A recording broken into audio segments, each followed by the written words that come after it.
So it's embargo day for Titleist and their release of the TSi drivers and fairways, and I've just got my hands on the new TSi3 driver, which is going to hopefully replace my TS3 driver that I've got currently in the bag. So you're going to see a number of reviews that are going to be coming out today on YouTube, on Instagram, on Facebook, on all the social media platforms, showing you all the numbers that are going to come from these drivers. However, I didn't want to do it like that. I didn't want to be swinging the golf club on that day and give you those numbers. I wanted to take you on a bit of a journey.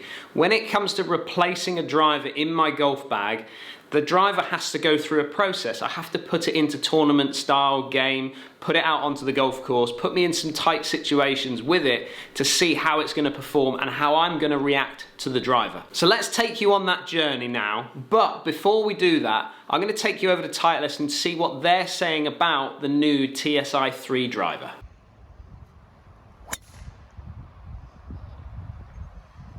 TSi3, the improvements over TS3, which was a fantastic driver used by many. Aero is one, there's 15% less drag. That's through the shaping of the product, through the toe and where the apex on the crown is. We're also looking at impact. So there's an amazing new material called ATI 425. It's pretty cool, used on the Mars rover, used very much in military usage and armour because of its lightweight capacity and also kind of its strength. What you'll find from this is it gives more ball speed across a wider area of the face. We then look at inertia, so the stability of the product and therefore the consistency of the numbers which we deliver, and finally the adjustability. So what you'll see, rather than the weight cartridge that we had in TS3, there's now this track at the back made by reinforced polymer, so very strong but very lightweight. And then the tracking system allows us to have 5 rather than 3 adjustable positions on the product for the fitters to be able to dial it in for you when you go and try and fit at your local Titleist fitter. So my first port of call was Woodbury Park. We went to Woodbury Park to do a fitting with Titleist. They came down with a number of ambassador pros from around the county, and we had a little look at the new range. Now for me, it was a little bit more of a filming day than it was necessarily a fitting day, but it was an opportunity for me to take a good look at all the new products.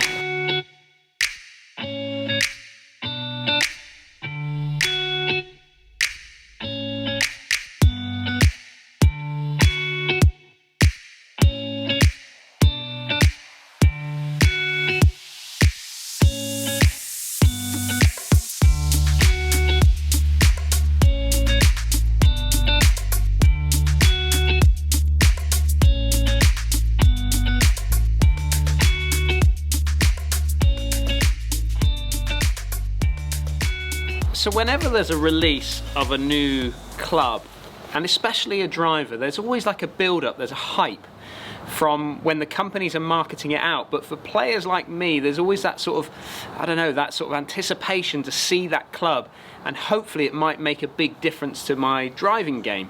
Well, that is no different to this year, and when the launch has come out from the TSi, there has been a huge build-up, and you've seen it on tour. Lots of the tour players moving over from the TS into the TSi, or even players that have been using other brands that have now moved into using TSi driver. So when we got to Woodbury and I put that club down for the first time, I have to say that the TSi3 driver, for me, it brought back some memories of some previous models of the Titleist range, and the 975D was one of those, and it was a club that I used. You may remember it from the days when Tiger Woods used to use it with a steel shaft in it. That was the type of shape that I saw when I looked down at the new TSi3 driver, which was a really good looking club. So on the day at Woodbury, I gotta say that I wasn't swinging it particularly well, and my confidence with my driver had already started to sort of go on the downward spiral. So the difference between these two drivers when I initially looked down at it was that even though the TSi3 is a 460 head, it just gave me the impression that because of the shape of it, it started to look quite small. So as the fitting progressed, I was getting more and more flustered about the setup that I had on that day at Woodbury Park. We had a TrackMan instead of my GC Quad. The numbers that we were getting were not the same as what I would expect to see from my GC Quad, and the golf balls that we're using, they weren't Pro V1 golf balls, which is what I've got set up in my studio. As it went on, I was getting more and more disappointed the way I was swinging it that day, and therefore I asked them to come and redo the fitting for me at Torquay in my own environment. Right, in the studio now with Ben Hiscock, Titleist tour fitter, does all the fitting around the southwest of the UK. He's going to try and fit me into something very similar to what I've got in my TS3. So we're going to get some numbers with this one first. 9.5 set in B2 setting, which I believe... 0.75 upright, standard loft. The shaft that I've been using for pretty much most of the time is the Hazardous Smoke 6.0. Absolutely love this driver. I'm going to be surprised if Ben can beat it, to be honest with you. Challenge accepted.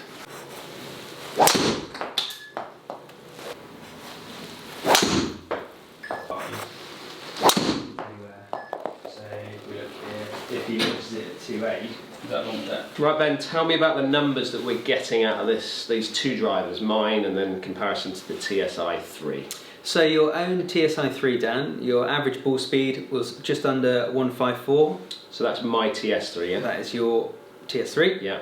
And you can see that we're up to 156.5. So that's the best part of 3 miles an hour.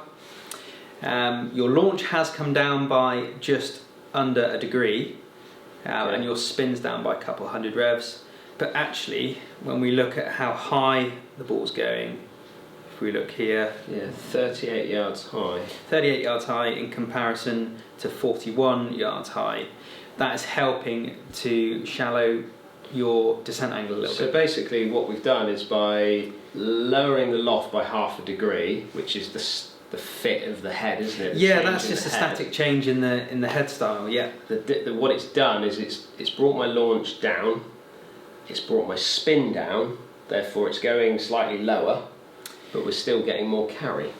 Yeah, absolutely, and that's going to be down to, well, ball speed is going to be a part of that. Yeah. But certainly coming down 43 degrees is pretty steep descent angle actually. For my driver. For your driver, yeah. That's going to be helping to maximise carry distance, but which is not such a bad thing in the winter, but on the whole, anything hovering around 40 would be still quite heavy in the carry distance perspective, but certainly it's going to get a pretty decent rollout as well. Okay. So all in all, a really, really good fitting from what I got from Ben at Torquay Golf Club. We could see there that ball speed went up slightly. Now, ultimately, you've got to remember that they've taken half a degree of loft off of my TS3 to now into the TSi3. But now the fitting's been put in place in the studio, I can now take it onto the golf course and give it a proper test.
One of the big things for me when it comes to drivers is the sound of it, the acoustics, the feel off the face, which I kind of put feel and sound as kind of one really, because I think the feel comes from what you, or the sound is what you feel off the face and vice versa. So with regards to the TS3, one of the things that was maybe a slight disappointment from me from the beginning of the TS3 range was the noise, the sound off the face. It was kind of quite tinny when I hit it. Now the TSi3, however, had a slightly different feel compared to the TS3, and for me personally that was a big improvement. I wanted to have a more solid feel off the face, and TSi3 have really dialed into that. Whether that's by accident or whether that's actually they've just listened to people off on tour, I think it's made a big difference for someone like me. That might not be for everybody, but it's made a big difference for me personally. So having a good change of weight positions in the head for someone like me as a fitter is really quite important. And when you move from the 917 range into the TS range, I still really like the fact that I could maneuver the weight in the TS3. However, you didn't have that weight movability in the TS2. So having this movable weight is quite an important factor when it comes to moving strike, helping with club rotation, things like that. Now with the TSi3, we've now got 5 ports. Where we had the 3 ports, like Rich said earlier, having those 5 ports, again, just gives me a little bit more to be able to dial into when I'm fitting golfers like yourself.